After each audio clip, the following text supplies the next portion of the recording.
पासे वांखे ॿुधाईंदा हलूं त भाऊ खोसो ऐं भरपासे वारनि इलाइक़नि में उड़ी जी वबा ते ज़ाब्तो न अची सघियो आहे। हिकु हफ़्ते दौरान हिक ई कुटुंब जी 3 मासूम ॿारनि जे फौत थियण खां पोइ केतिरनि ई ॿारनि जी उड़ी में मुब्तला हुजण जो इंकशाफ थियो आहे। मुतासिरन डॉक्टर ऐं इलाइक़े वासिन आवाज़ टीवी जे रिपोर्टर शाकिर खोसो सां कहिड़ा वीचार विंडिया आहिनि, अचो त ॾिसूं। 9 ॿार हुया, हिकु खट में पए हुया, तड़पी तड़पी 3 त पंहिंजी जान ॾेई छॾिया, वफ़ात ते करे विया। हिते असां न डॉक्टर ॾिसासीं, डॉक्टर वटि वियासीं, हालात छोकिरे खे खंघ जो दवा ॾे, खिलनि पिया, वरी गोश्त ॾेखारणु पिया, खिलनि पिया, कड़ी खणी वञोसि, कंदकोट खणी वञोसि। अबा हे तव्हां सरकारी छाजे लाइ आया आहियो? तव्हां ॾिसो छा आहे छा न आहे। हालात में पिया आहिनि, तक़रीबन 6 अञा बि पिया आहिनि, कोई टाइम वारो कोई बि नथो अचे।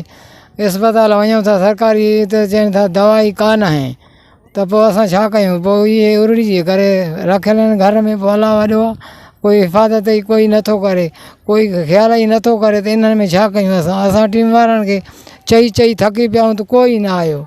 सुख खजी आहे, छेड़ी आहे, पंछी आहे, कुल खिज बा का शइ ने गरीब सुनाए कुल ऐसी असांजे सुख मुड़तो छा। 12-3 अॻे फौत थिया भाई जा हुया इन उरड़ी में।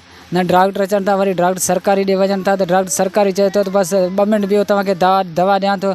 वरी छोकिरो हुते फौत थियो। हाणे छा कयूं? गवर्नमेंट जा माण्हू आहिनि, गवर्नमेंट जा माण्हू इहे न इलाज करनि था, न छा करनि था। असांजे भाऊ खोसो जे आसपास में ई ॻोठ आबिद जखराणी, जिन में हिक ई घर जा 3 ॿार फौत थी विया ऐं 6 सीरियसली आहिनि। तमामु अफ़सोस थियो असांखे थिए त उनमें सेहत खातो जो काई अमल न आहे। उरड़ी जी टीम जेका निकितल आहे, मुख़्तलिफ़ घरनि में असांजी हिकु टीम हुई, सभिनी घरनि में उहा कैंपेन थी, मीज़ल कैंपेन, रुबीला ऐं मीज़ल कैंपेन थी। उन में बि उन ॻोठ जा माण्हू इनकारी थिया, बाबा नंढनि ॿारनि खे कोरोना लॻंदी, असां इनखे कोन हणाईंदासीं।